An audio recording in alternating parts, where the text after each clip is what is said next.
Charlas de la noche. Palabras con imagen. El análisis de los acontecimientos que influyen en nuestra vida con el periodista Francisco Durán Rosillo.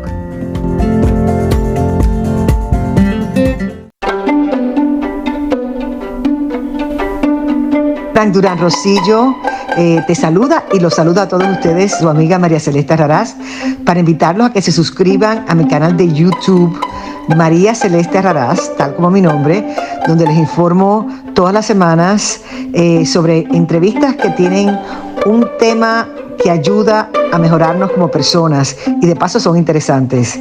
Las pueden encontrar en mi canal de YouTube, así que los espero. Y se suscriben gratis.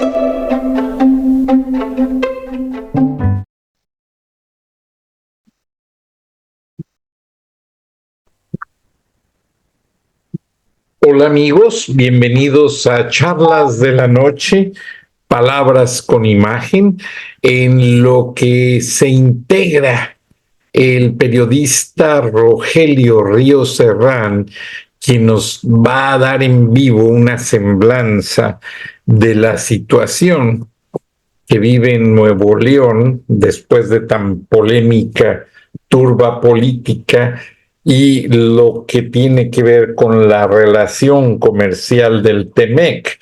México es el segundo socio comercial de los Estados Unidos, muy importante.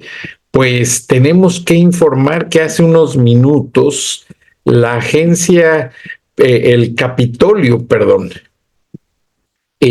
Capitolio pide a la Agencia Central de Inteligencia un reporte detallado sobre los carteles, principalmente Jalisco Nueva Generación y el cartel de Sinaloa.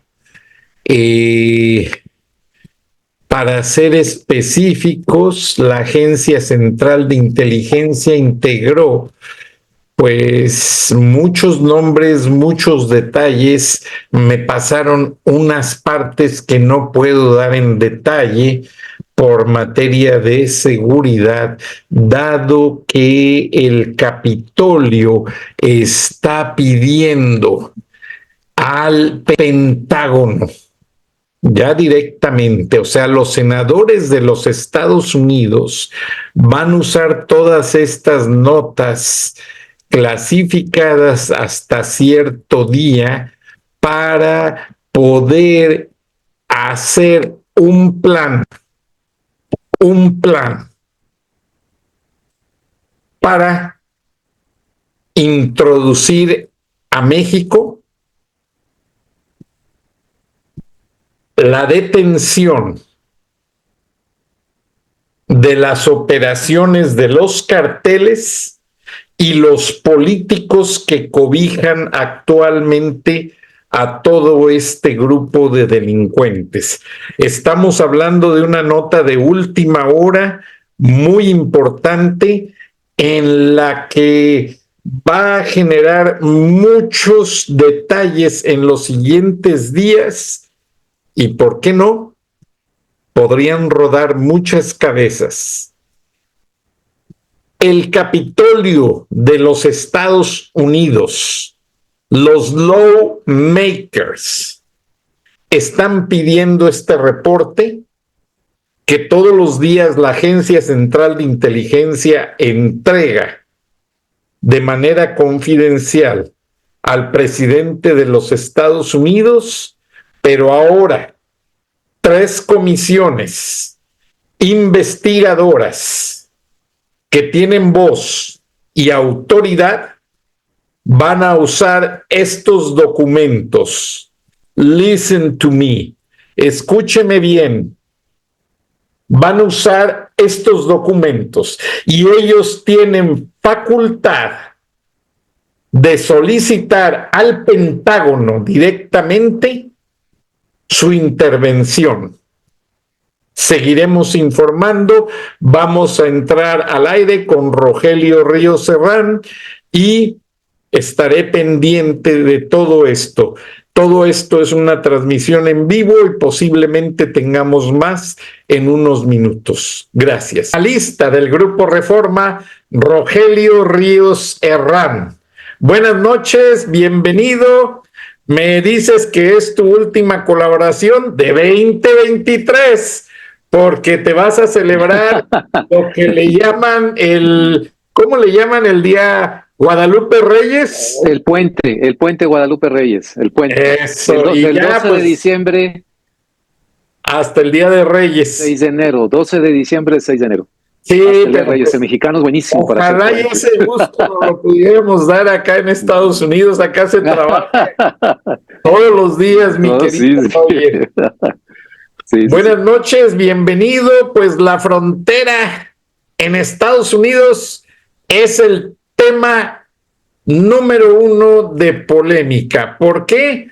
Porque hay una gobernadora demócrata del estado de Arizona que, a diferencia de sus homólogos Greg Abbott de Texas y otros más que han puesto vigilancia de su Guardia Nacional, ella dijo: adelante, los que quieran entrar, aquí vemos cómo los acomodamos.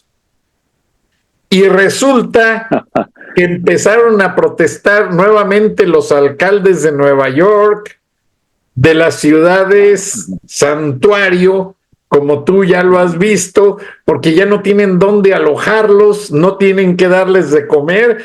Ahora los están consintiendo mucho. Hay venezolanos que dicen: no, yo no me quedo en una bodega en el suelo, a mí me ponen en un hotel porque me dijeron que yo venía al primer mundo.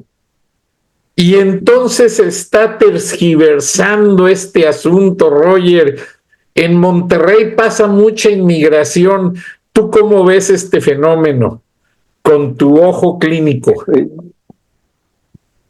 Sí, Frank, muchas gracias. Y de nuevo, un gusto estar en tu programa. Es un problema tremendo. Ya no se puede ver nada más desde uno u otro lado de la frontera.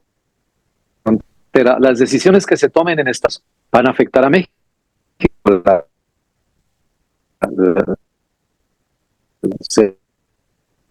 Seguramente, como siempre ha sido, política de Estados Unidos en las elecciones. Tú sabes bien que cada elección grande presidencial en Estados Unidos, el tema migratorio se posiciona entre los primeros de los candidatos, demócratas o republicanos. Pero en esta ocasión en particular creo que va a ser el gran tema, el tema principal, porque dio de sí un cambio de gobierno para el próximo año y está dando resultados que no son satisfactorios para Washington, no son satisfactorios tampoco para nosotros los mexicanos en el tema de política migratoria.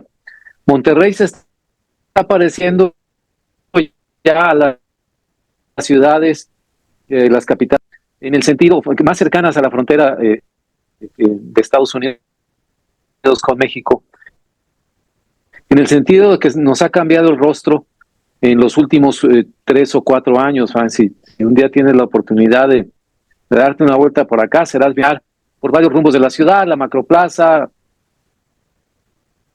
el centro de la ciudad y otras partes. Ves ya migrantes, no solamente centroamericanos, que fueron los primeros que llegaron, sino venezolanos, africanos, haitianos, a veces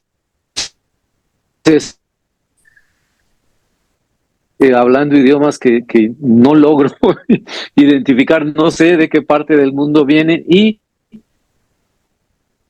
chinos, orientales, yo supongo que son chinos, tailandeses, de México hacia Estados Unidos. Entonces, el rostro nos ha cambiado, es un tema politizado,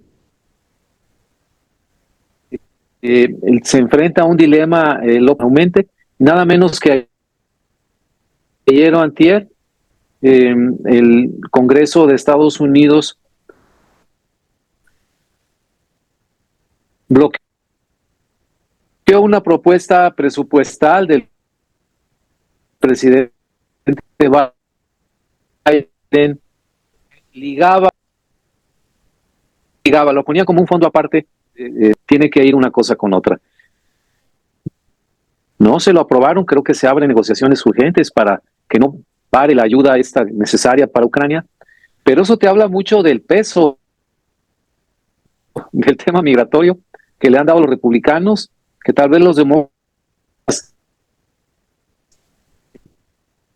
estratégicamente fallaron en ver estas peticiones del presidente Biden, y ahí está sobre la mesa. Es increíble lo que sucede. Creo que es un gran momento de definición para ambos países y que llegará a un punto,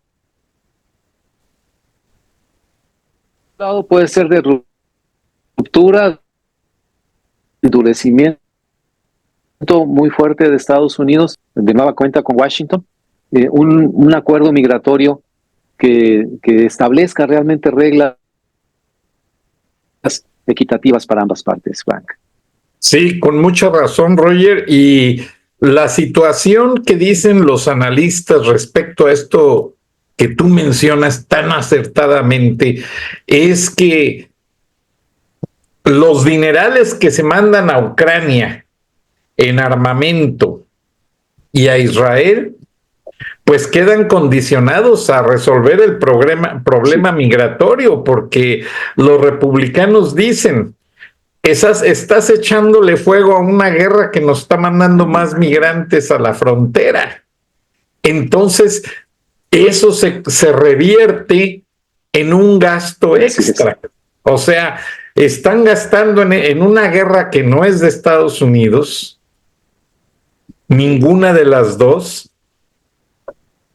y meses después van a volver a gastar en detener todo el flujo migratorio. Y ya Donald Trump, en un town meeting con Sean Hannity de la cadena Fox, le preguntan que si va a ser dictador o va a actuar como un dictador, y él dijo, solamente el primer día voy a actuar como dictador. Voy a cerrar la frontera y voy a perforar muchos pozos petroleros, y ahí le manda un mensaje indirecto a Arabia Saudita y a otros países que surten de petróleo crudo a los Estados Unidos, como diciéndoles, se nos voltean, no hay problema. Nosotros perforamos nuestro petróleo y vamos a ver cómo nos va. Y es que el día de ayer, en la madrugada, o sea, hoy mismo en la madrugada, por cuestión de cambio de tiempos, Vladimir Putin visitó de emergencia a los Emiratos Árabes Unidos. Y pues resulta que Vladimir Putin ya se le está acabando la gasolina para continuar su guerra en todos los aspectos. O sea, está sufriendo de abasto de metales. Recuerda que tiene un embargo tremendo, no tiene dólares, y con sus rublos nadie le vende armamento, nadie le vende componentes de computadora para equipar esos armamentos, y está en una situación difícil. Ahora, ¿quién le puede ayudar? ¿Quiénes tienen dólares en exceso, tecnología que han comprado y que no usan? Los Emiratos Árabes Unidos. Y ahí es donde hay mucho temor, porque si recuerdas y te remontas a los tiempos de los 70s, fue precisamente Jimmy Carter quien edificó la figura de Saddam Hussein para hacerlo líder de Irak.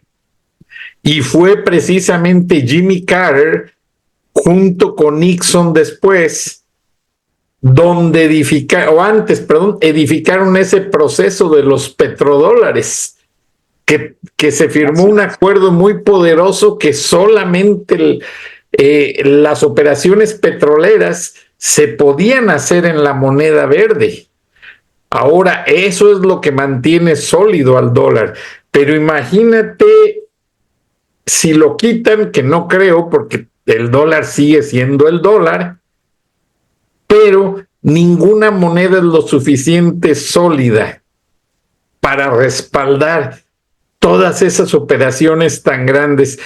¿Qué opinas tú al respecto y qué alcance tendría en México, apreciado Roger, aprovechando la frase de que el dólar está fortachón y hoy se cumple un año de que grabaron aquellas imágenes de miembros del ejército cargando aviones del Bánxico con costales de dólares y euros? No sé si recuerdes que le dieron vuelta al mundo.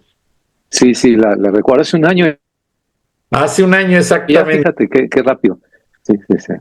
Sí, bueno, todo esto que mencionas, a mí también me vino a la memoria los años 70, aquellos del embargo de los árabes, ¿no?, al petróleo, en 72, 73. Pero también creo que está muy fresca la memoria en Estados Unidos, porque fue hace apenas un par de años de esta retirada desastrosa de las tropas de Estados Unidos de Afganistán. Recordará las imágenes dramáticas.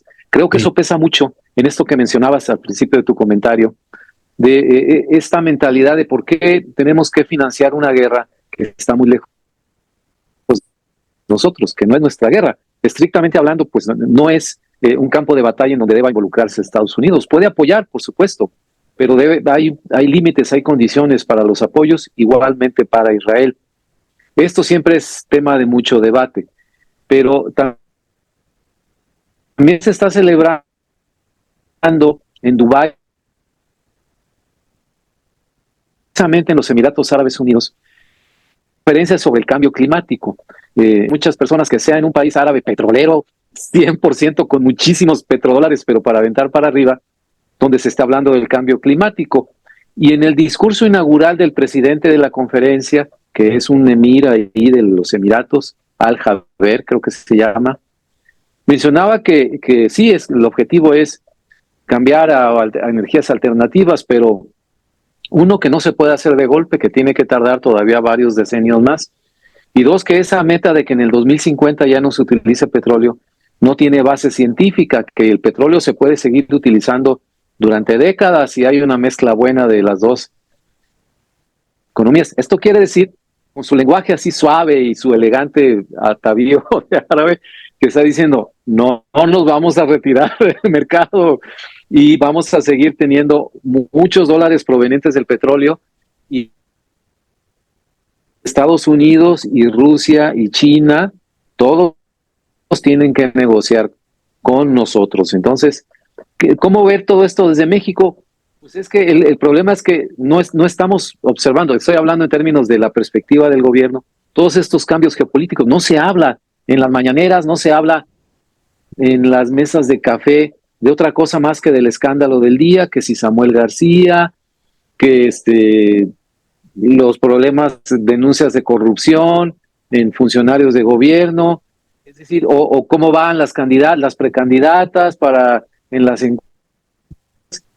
Y todo en el mundo está cambiando a nuestro alrededor, el problema migratorio en Estados Unidos, y nosotros aquí encerraditos con temas muy específicos. Esa es una especie de cerco, barrera informativa. Yo no lo dejo nada más a la casualidad, porque es muy difícil el gobierno actual, el de AMLO, el de la Cuarta Transformación, en delimitar esta agenda de la opinión pública en México. Para eso sirven las mañaneras, y quienes podemos acceder a medios internacionales, a CNN, a New York Times, a todos los que te informan lo que está ocurriendo en el mundo, pues podemos saltar este cerco, pero hay millones y millones de mexicanos que no tienen esa opción, estimado Frank. Entonces ellos viven encerrados en esta atmósfera en que no saben lo que está pasando.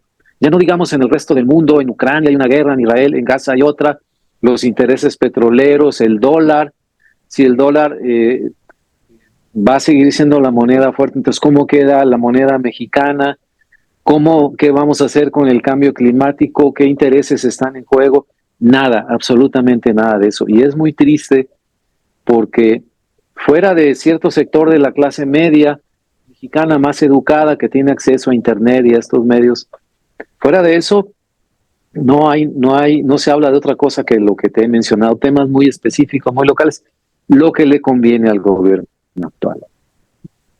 Qué cosas, Roger. Y lamentablemente, pues hoy me dejó pensando mucho un comentario que escuché de Elon Musk a raíz de todo el problema del fin de semana de Nuevo León, que no vale la pena ni recapitular porque fue una sopa sin receta, amarga, y que solo puso en desventaja política a la Sultana del Norte, ese estado tan productivo, con tan buenos empresarios, y de hecho, pues aquí le rendimos un homenaje. Parece ser que falleció don Bernardo Garza Lagüera.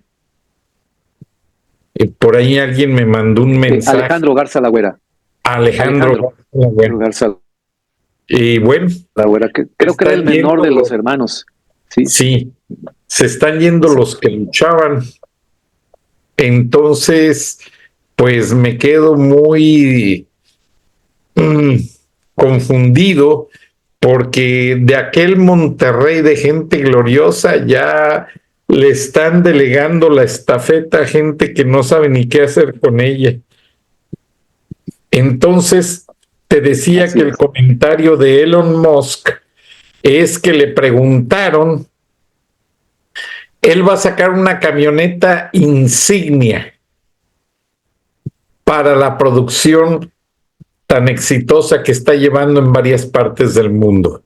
Y le preguntaron que si el aditamento electrónico principal que digitaliza toda esta camioneta se va a ensamblar en Monterrey, y dijo no, se va a ensamblar en otra planta secretamente, porque en Monterrey todavía no tenemos ni siquiera la expectativa de cuándo empezamos a edificar la planta. Y eso a mí me dejó pensando demasiado, Roger, porque yo siento que después de todo este capítulo tan decepcionante, pues si tú vas a invertir en un lugar con alguien que te ofreció seguridad, estabilidad, seriedad, y luego ves a este señor en esas danzas, en esos bailes de corruptelas, pues ¿qué piensas que podría pasar con tu inversión? Pues se va a otro lado. Mira, ahora que mencionas eso, yo recuerdo el caso, remontarnos al año 2015, hace unos 8 años, cuando se estaba ya construyendo la planta de Kia Motors en Pesquería, Nuevo León, en un municipio que está pegadito a Podaca, Nuevo León, en el norte de la ciudad, parte del camino a Laredo, Texas, ¿no? Y en eso hubo un cambio de gobernador. Había negociado el gobierno de Rodrigo Medina, lo recordarás, del PRI, y en 2016 llega el gobierno de El Bronco, Rodríguez, el Bronco, ¿no? No es Manuel, ahorita se me fue el nombre de pila. Y como todo nuevo gobierno, llegó revisando lo que hizo el anterior y acusando de corrupción a Medina y todo, y se le ocurre irse en contra del equipo de funcionarios de Medina que habían negociado con los coreanos el establecimiento de la planta en Nuevo León, que fue una negociación complicadísima. Había otros estados de la República compitiendo y decidieron establecerse ellos aquí en Monterrey. Pero en el cambio de gobierno estatal, hay un pleito muy fuerte entre la gente del Bronco y los exfuncionarios ya de Medina que habían negociado. De hecho, los querían meter a la cárcel a Medina, acusándolos de que habían dado demasiados beneficios y concesiones, que había habido corrupción y todo. Y llegó un momento en que parecía amenazó el Bronco con detener toda la planta, la construcción, para investigar, ¿no? Y hacer un juicio y todo. Y entonces en una conferencia de prensa, el coreano que dirigía la construcción de la planta en México dijo algo muy sencillo, muy rápido, en 2 o 3 minutos dijo en síntesis lo siguiente: bueno, estamos viendo muchos problemas políticos en este estado que nos están afectando la perspectiva de la inversión. Si no se van a resolver, es muy sencillo, nos vamos a otro lado. No importa que hayamos invertido ya una parte, ya habían comprado los terrenos, estaban haciendo digamos, los cimientos, ¿no?, de la planta. Nos vamos a otro lado, no hay ningún problema, ¿no? Los puso a temblar al gobierno del estado, retiraron ahí las amenazas de juicios y todo, y no afectaron a lo que ya se había tratado en beneficios fiscales y de otro tipo para que se estableciera la planta acá. Pero esto que dices de Elon Musk me recordó lo que dijeron los coreanos en su momento. Es muy buena referencia, Roger, pero a diferencia de ese caso con Tesla, acá no han hecho ni cimientos y tengo entendido que no han señalado ni el terreno ni nada. No. Entonces, ya tienen terrenos, un terreno apartado, algo así, pero no hay nada de construcción todavía. nada. Wow, pues el tema está muy polémico, Roger, y pues la verdad que aunque Monterrey es un líder en producción del ensamblaje de industria, ¿tú qué crees? Si siguen los problemas, ¿se espantaría este inversionista? Porque también existe un comentario en el medio de la industria automotriz de que en Sonora se quedaron pendientes unos terrenos para la Ford, que por la situación de la pandemia no pudo utilizar la Ford debido a que pues la pandemia detuvo todo. Y esos terrenos se quedaron, haz de cuenta, que aplanados y acondicionados. Entonces, ¿crees que Musk voltearía su vista a otro lado si no encuentra lo que necesita en Nuevo León? Pues mira, sí, como cualquier inversionista, un poco recordando a los coreanos, pues se van a otro lado. Y yo me imagino que en una decisión así extrema, pues Sonora les abre las puertas, ¿no? Y les da las perlas de la Virgen, prácticamente lo que piden, porque además, pues es un estado fronterizo también, aunque Hermosillo está un poco más alejado de la frontera que Monterrey de Laredo, ¿no? La frontera de ellos es Nogales, me parece, de ahí cruzan, es el punto más cercano, ¿no? Pero el deterioro de la situación política en Nuevo León tiene este efecto.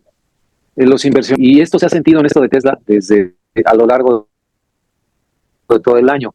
Empezaron a principios de año los anuncios muy entusiastas y Samuel García tomándose la foto y ya le decía compadre a Elon Musk porque iban a ser su hija, y dijo así públicamente: yo le pedí a Elon Musk que sea mi compadre, pero hasta ahora no la han bautizado a la niña, que está muy bonita, por cierto.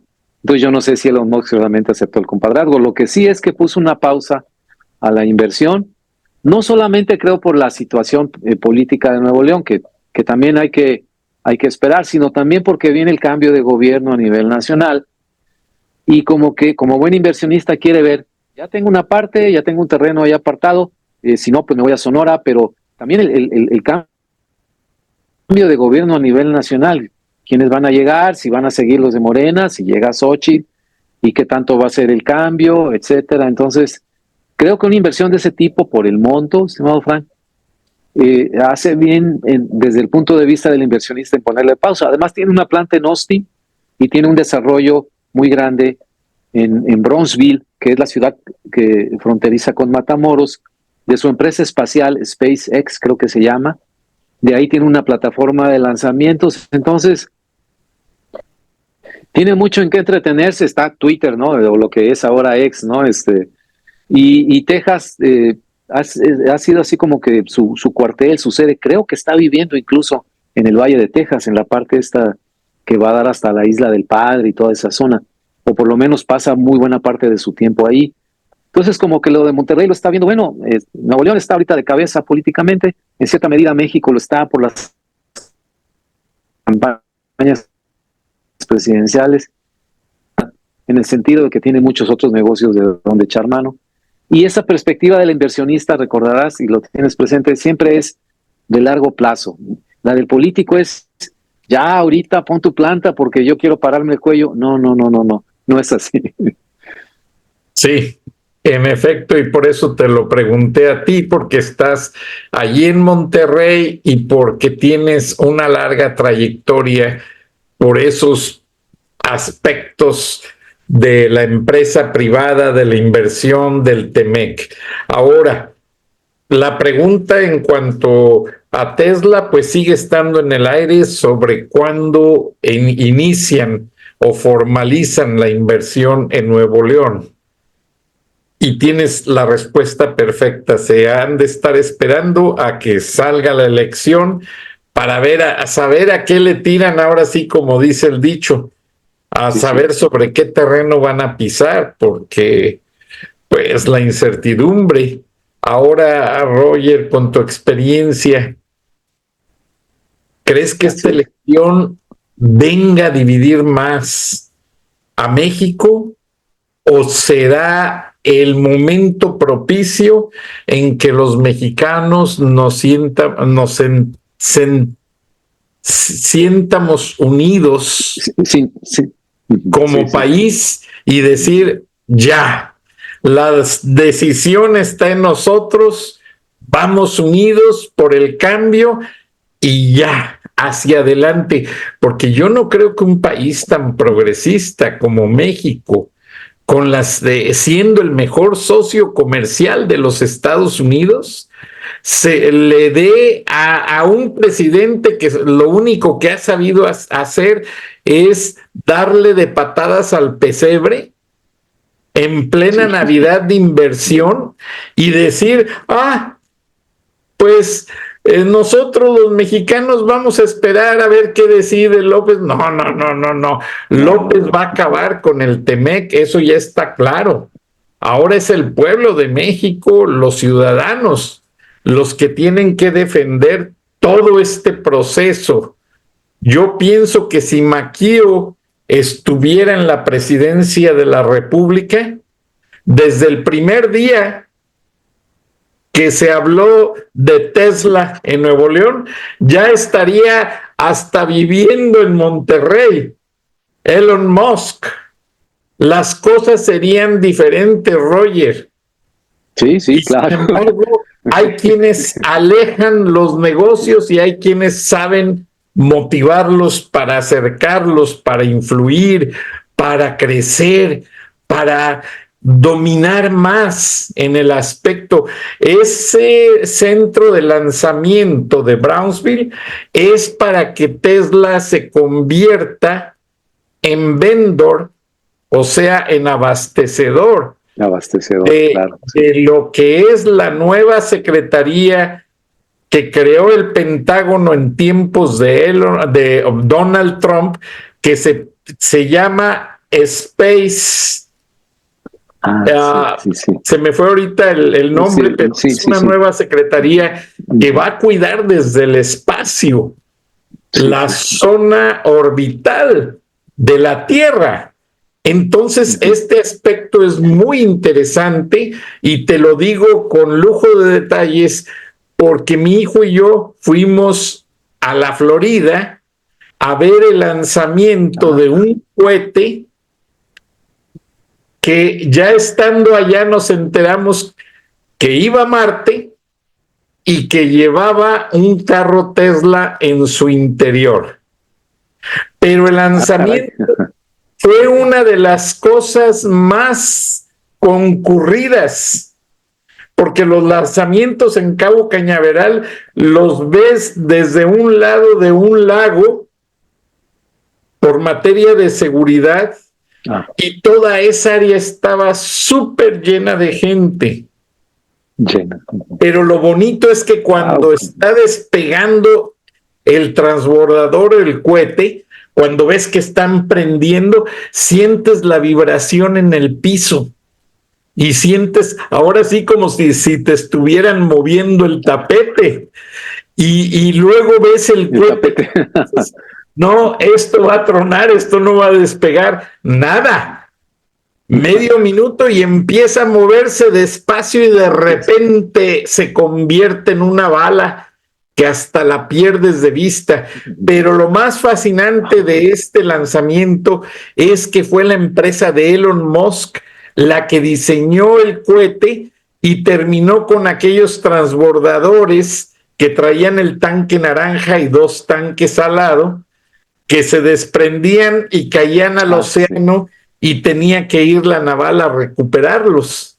No, ahora cuando pierdes el cohete de vista que está subiendo y cruzando a la estratosfera, de repente ves cómo se salen los propulsores, pero no caen, ahora traen dirección y los ves como si fueran unos avioncitos a propulsión.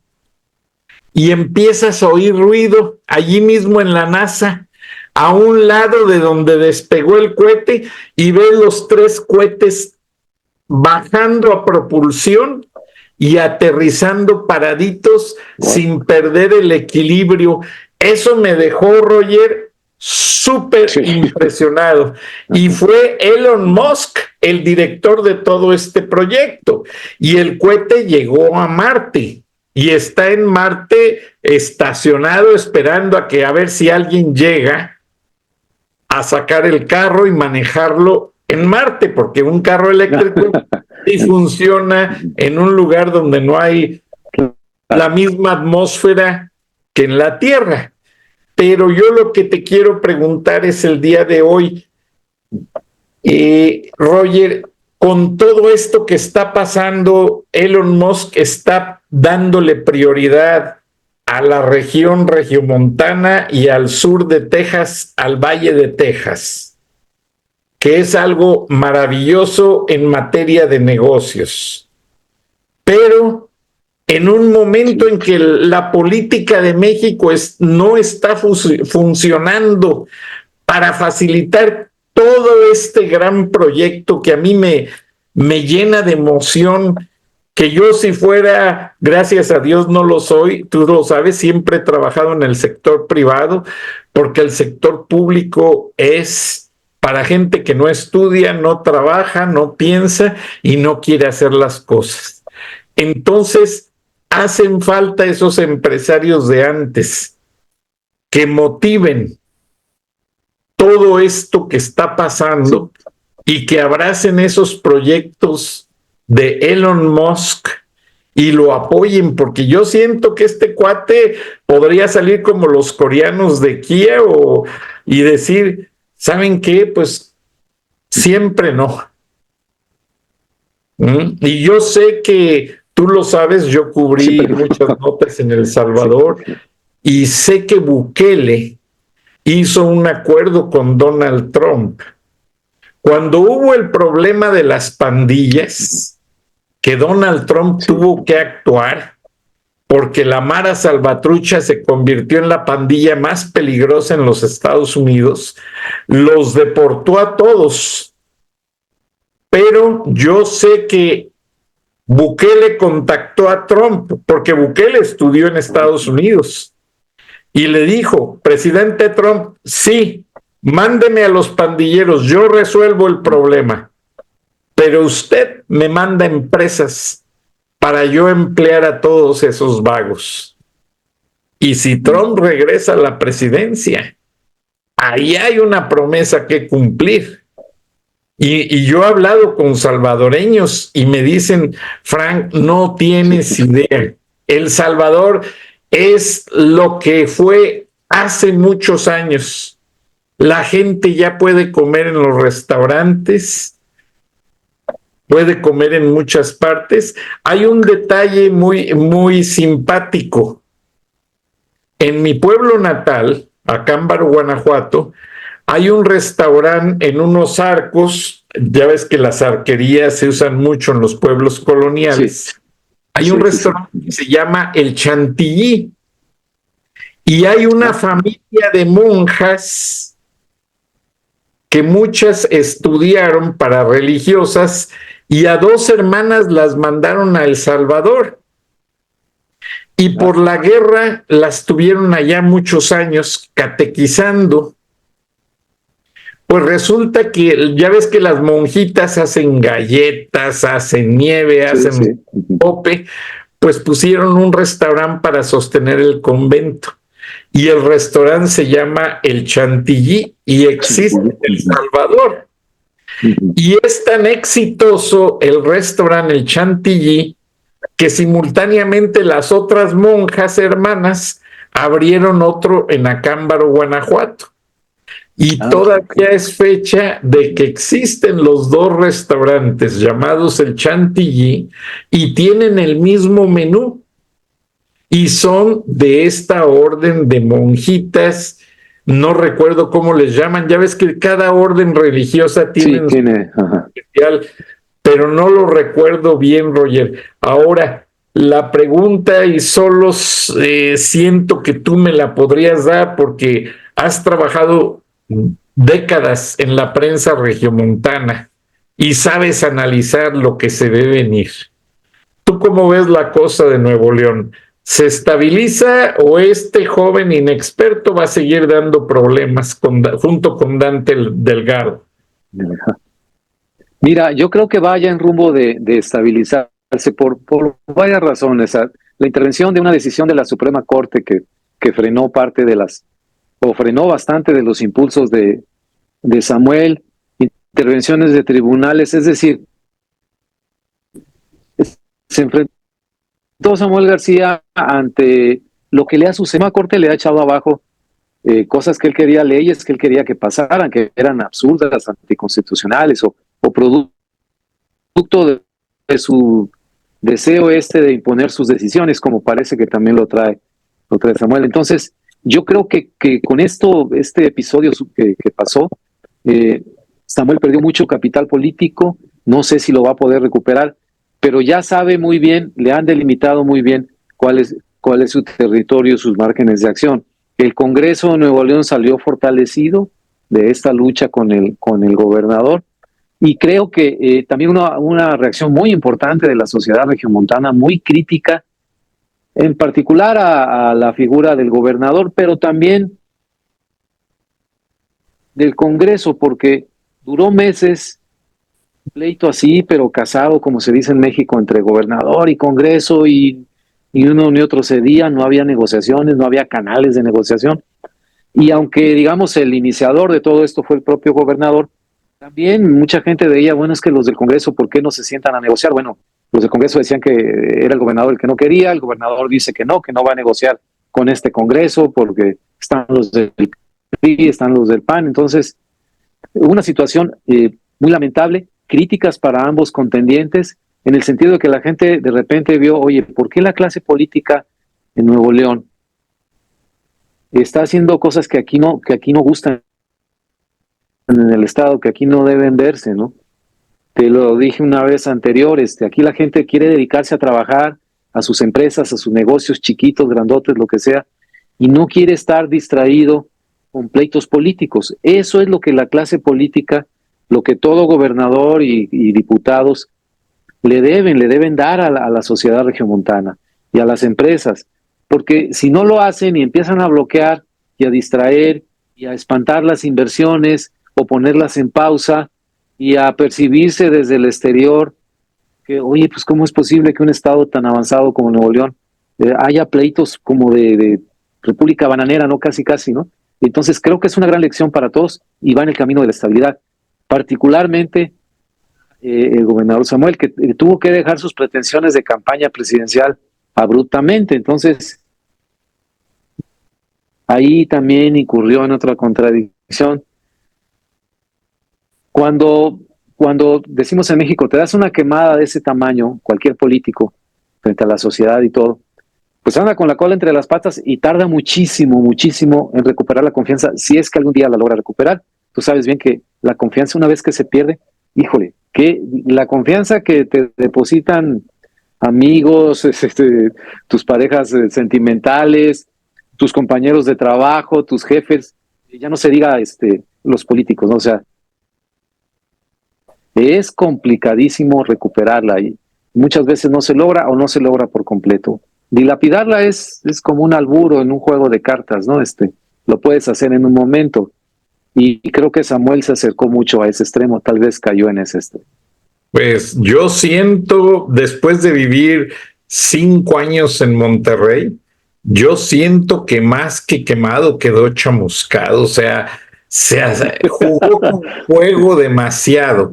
Ahora tú lo sabes, Roger, Monterrey es una ciudad progresista donde hay intelectuales de primer mundo, industriales, técnicos, gente muy creativa. Mis respetos, yo siento que tanto tú como yo les aprendimos demasiado. Así es. Y les debemos demasiado.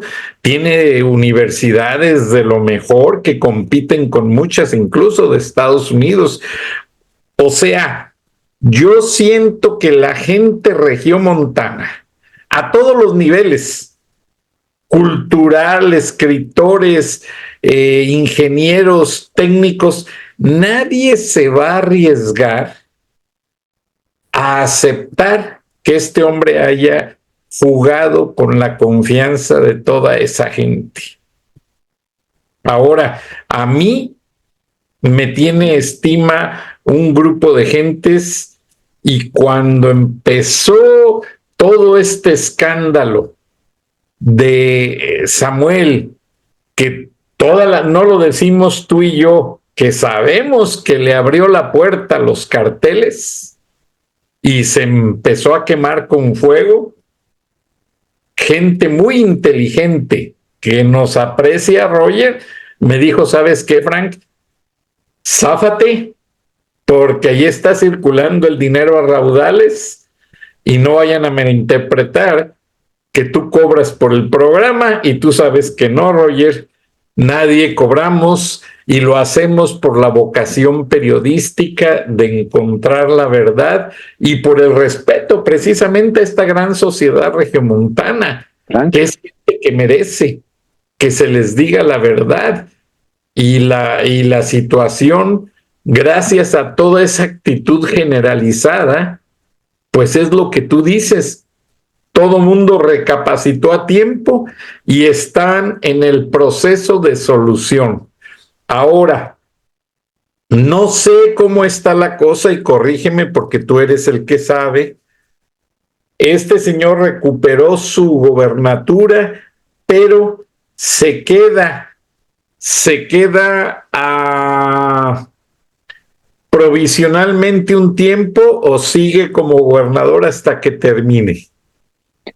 Él puede terminar si el acuerdo con el Congreso se le cancela, se le revoca la licencia que había pedido para la candidatura. Él puede regresar. Él ha cumplido 2 años, un poco más de 2 años. En octubre cumplió 2 años como gobernador. Si se retira, como es antes de la mitad del sexenio, el periodo de 6 años de gubernatura, se nombraría a un gobernador interino y creo que se tendría que convocar elecciones. Si eso lo hace después de los 3 años de gobierno, entonces el Congreso nombra a un gobernador sustituto que le llaman, ¿no? Sí. Pero eso no en este tiempo, en la fase en que está, es interino, así se manejó la figura de gobernador interino. Eso no pondría en riesgo a Nuevo León de quedar en las manos morenistas.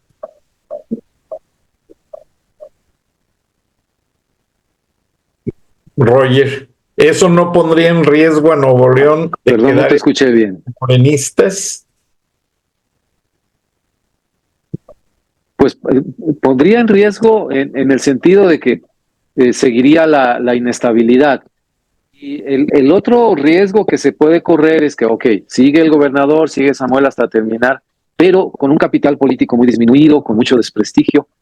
Entonces ahí sí sería bien un factor de riesgo que desde fuera se vea como un gobernador pues florero prácticamente, que ya no decide nada, que se vio que fue manipulado también desde desde Palacio Nacional, que se prestó a este juego, ¿no? De dividir a la oposición, en fin. Entonces, ha perdido mucho y yo no sé, porque él es muy impredecible en sus reacciones, si realmente captó en dónde está ubicado ahora, todo lo que ha perdido, o si va a seguir pretendiendo que no pasó nada, como parece ser su estilo, y que pues que todo sigue como antes, pero no es así. Y es una lástima porque hace 2 años, cuando fue la elección, un poco más de 2 años, la gente de Nuevo León le dio un gran voto de confianza a él, particularmente por la alternativa que representaba de gobernador, pero a Movimiento Ciudadano, Frank, y esto es muy importante,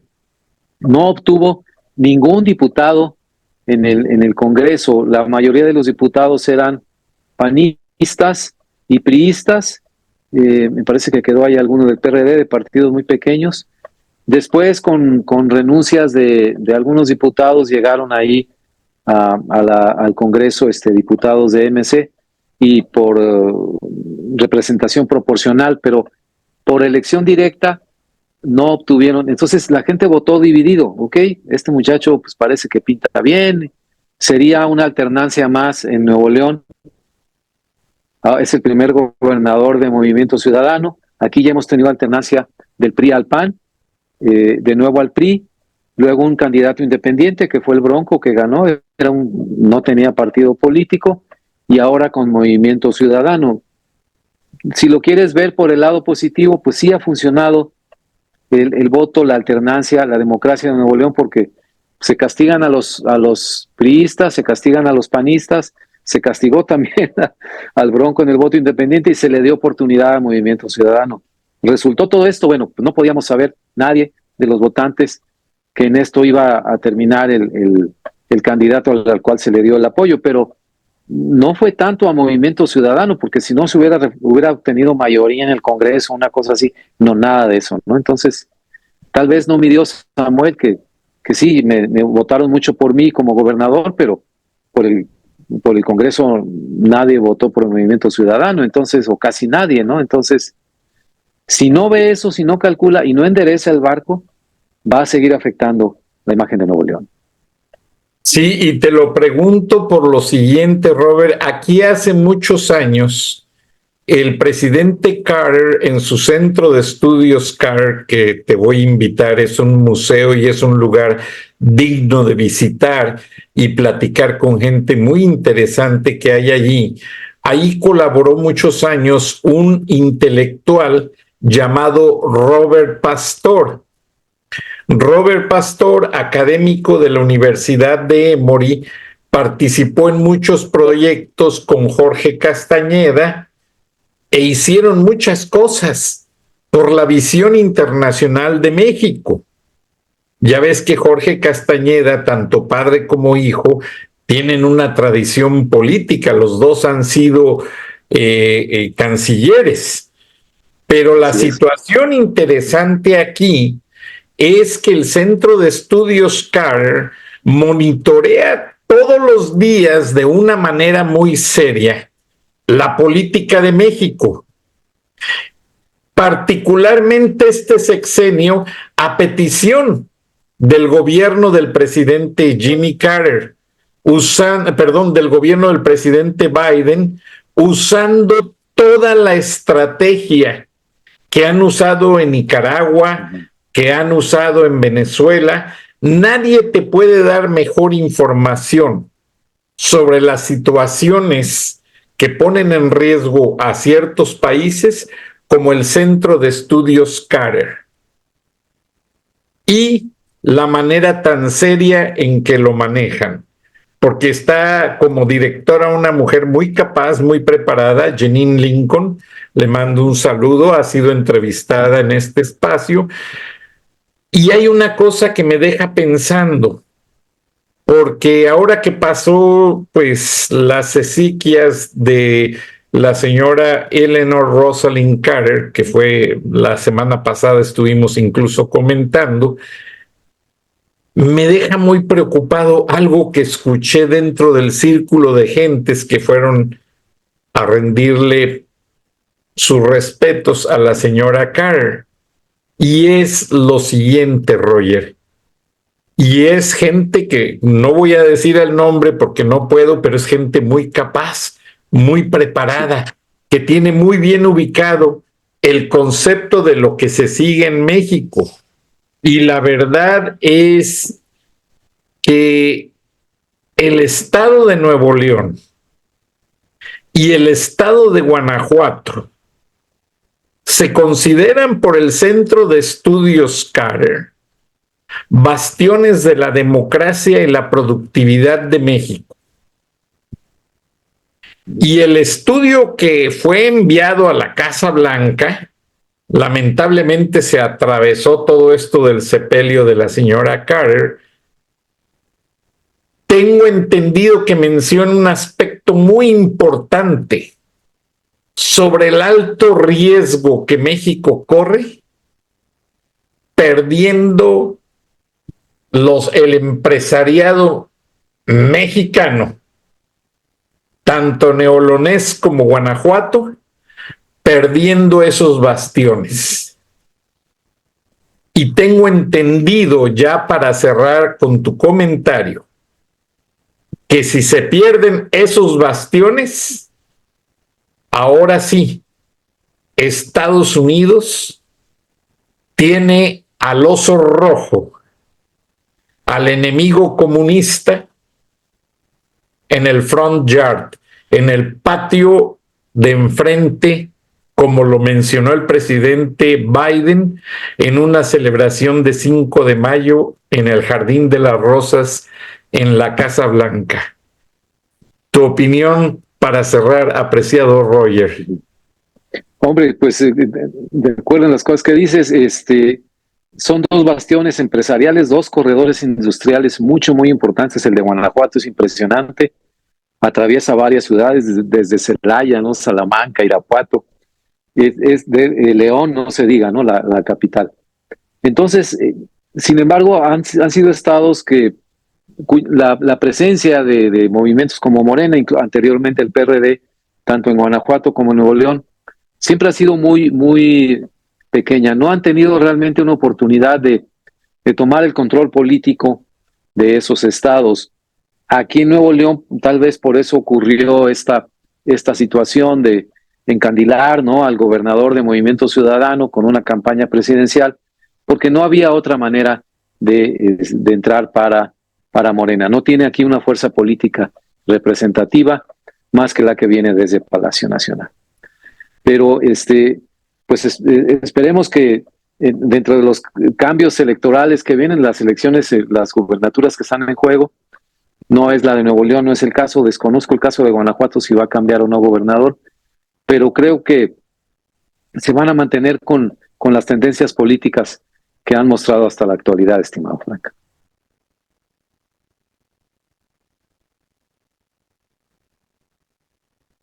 Sí, Roger, gracias. Y te lo digo, perdón, te lo digo ya para cerrar porque el tiempo nos apremia. Sí cambia gobernador Guanajuato también. Ah, ok. Y es una chica de apellido Muñoz Ledo. Ah, ok. La candidata panista más asertiva, más creíble. Porque el morenista es un chapulín. ¿Y qué te parece si eso lo dejamos de tarea para el próximo año? Mientras hacemos el research, la investigación. Y Roger, te agradezco y te deseo unas felices fiestas. Si vienes por acá, visítame con la familia, por favor. Sería un honor. Hombre, encantado. Feliz Navidad para todos también. Gracias. Feliz Navidad para todos, adelantado. Rogelio Ríos Serrán, catedrático universitario, egresado del Colegio de México. No cualquiera se gradúa en el Colegio de México, teniendo como classmates a Marcelo Ebrard y a la ex embajadora Marta Bárcena, y es el que fue por muchos años el manager, el supervisor de la página editorial de todos los diarios del Grupo Reforma. Mis respetos, Roger, no cualquiera puede hacer eso. Un abrazo, bendiciones y estamos en contacto y que México regrese a la democracia, Roger. Dios bendiga. Eso esperamos todos. Un abrazo. Gracias, Roger. Hasta luego.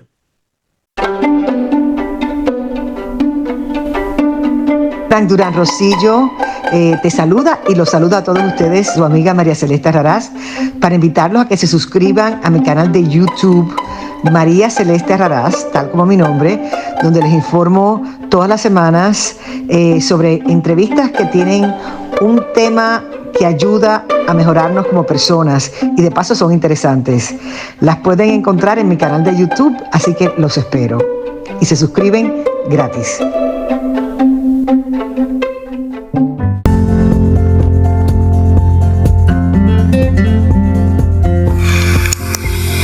Escuchaste el análisis de la noticia, transparente como el agua, con el periodista Francisco Durán Rosillo.